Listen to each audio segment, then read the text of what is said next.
guys, welcome to my channel where pretty much everything around here is DIY, especially when we can keep it budget friendly. And that's kind of what I need to show you guys today. So I've been kind of already working on it already, but I've decided to stop and kind of film a little bit so that I can share with you this process just in case you get inspired to want to do this yourself. This table behind me I got from Facebook Marketplace for $25. Now, backstory, I've been wanting to switch up our kitchen table for a long time now.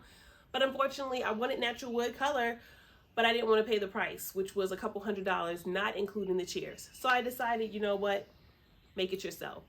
Now, I was going to make a table from scratch, but as we know, mom life can get ahead of us. And sometimes I don't have as much time to focus on my projects. Hence why this has been taking me about 3 weeks.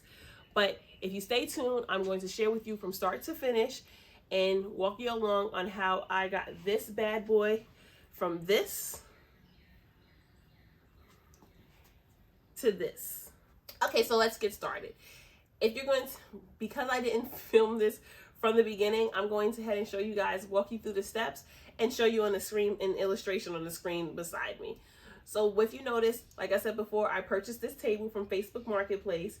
And well, honestly, it was one of my most fabulous finds. It was only it was only $25. And as you can see, it's nothing of what I wanted to look like. I wanted something natural wood color, giving more of a birch vibe, and this wasn't it. It's a dark cherry wood. So the first thing I did was I took that liquid sander and I pretty much rubbed that all the way down and let that dry. I did do 2 coats just to make sure that I got that top surface clear, so that way it was easier to sand, because I already knew it was about to stress me out. As you can see, I went ahead and took my Orbit sander and I used a 60 grit. Let me tell you, 80 can work too, but when I went down to that 60, I knew that was going to do the job. You're going to need to go over a couple areas multiple times, and honestly, that's what stressed me out the most. I'm the kind of girl that I want things done in one. This is not it. So am I going to be doing another table? Probably not. Am I satisfied with the end result? Absolutely. So once I was finished going ahead and taking down the top, I turned the table over, and as you can see, it has the dark cherry wood. Now, I'm not going to lie. I thought I was going to leave it like that, but I said, Tiffany, that's not cute at all. It's actually tacky. So I went ahead and took some of my liquid sander and rubbed that down on that as well. And then I went to sanding it with the 60 grit. I decided that since it already started doing the most, I was like, you know what? Instead of trying to have it look exactly identical as the top wood layer, I'm going to just go ahead and paint that the same color. I'm going to paint the legs and call it a day. So that means all I need to do is sand it down enough so that I remove most of the stain in the top coat and everything, so that way I can go ahead and prime and paint it and it'll come out nice and smooth. Okay guys, so let's get into these legs. Now, if you'll notice that one of them is super sanded down, and that's because I thought I was going to do this, but I decided that I was doing too much. So instead, I figured, why not go ahead and paint them? Now, I went ahead and grabbed some paint from Home Depot, and if you know about me, you know that your girl can be flexible. So the first stop I hit is my reject paint. Don't know about reject paint. It's usually a black shelf behind the paint section, and it has gallons, quarts, and even spray paints and sometimes supplies that people purchased or that was made that nobody really, that they decided they didn't need. If you're wondering what color you want to do something, then start by the reject paint and see if it's something that can work. And that's what I did. And obviously you can see this worked for me. It's exactly the same color that I was going to choose anyway. So that when I seen this for $9, I was ecstatic. The first step before I paint, obviously, is priming. If you know me, then you know I hate priming. But if you know my husband, he loves priming and he just thinks the world of it. So clearly he always tells me, Tiffany, you have to prime your stuff before you paint, so that way you have a smoother coverage and you won't need to use as much paint. Is he right? Absolutely. Do I still care? No. But I'm going to go ahead and paint these, because if it don't come out right, he's going to be on my ass. So let's get started. All right, so here I have my brush and I have my primer. I put it in something because it's better to play smarter, not harder. So this will be easier to go ahead and rub some off and get these coats on. As you see, I kind of already started. And I am liking already how it's looking. Another thing I realize every time I paint too, I always look like I was painting myself. I have no idea. Alan never understands how it happens, but it always happens.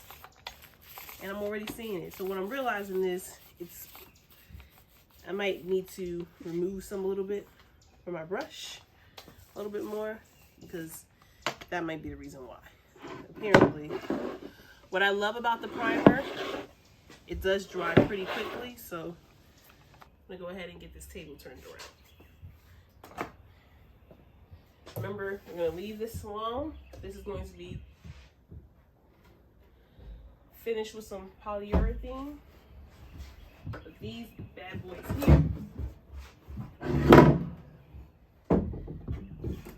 are going to go ahead and be painted the same color as the leg. Okay, now that our paint is all dried up, I'm gonna go ahead and take a small sanding block, and I am literally just going to smooth over like this. And what happens is with the primer, it can be a little rough. So just doing this just to smooth it out, it just gives it a nice smooth feel. So that way when it's time to apply that paint, you have a nice smooth finish. Now for the moment of truth. Haha. I like it.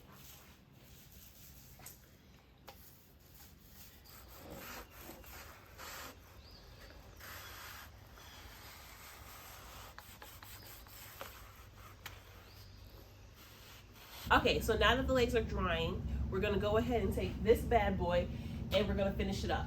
So like I shared before, we took the 60 grit and we took out all of that stuff that you've seen before. And now we're going to go ahead and take the 20 grit and sand it down nice and smooth so you can have a nice smooth top. And as you can see, it's a couple marks on here too. That's here, so we're gonna go kind of get those marks off, and then we're gonna apply our polyurethane. So let's get started.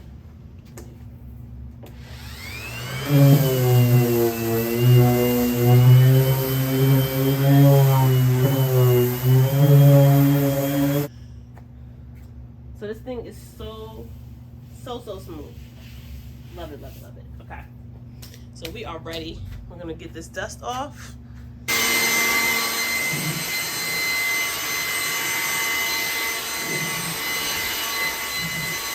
So now when we get our polyurethane, right? So we're gonna have this. We still won't need some protective gear. So like I shared before, you wanna get some heavy duty like disposable gloves. And then the best way to apply it is a staining sponge. One. Sometimes I usually use one. I do have two, so we'll see. But yeah. And I grabbed these from Home Depot. They were literally like $3.28, $3.48. So they were so good. And honestly, I'm thinking about getting another pair because when cleaning the house, I hate getting my nails messed up. And these right here are pretty good quality, as you can see. They're pretty heavy duty. This I like to definitely get all on there. And honestly, just start wiping it on, to be honest.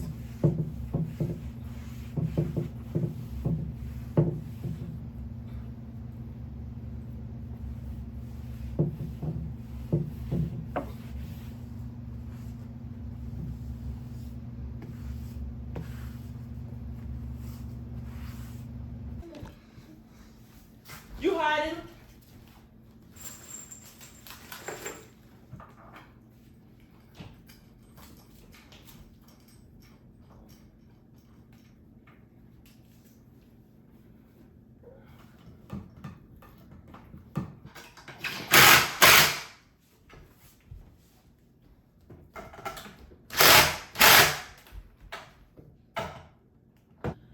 Okay, so what do we think of the completed project? Me personally, I'm completely satisfied. I cannot have been more happy the way it turned out, and honestly, you have to check out these details. If you like what you see, stay tuned for more. Bye for now.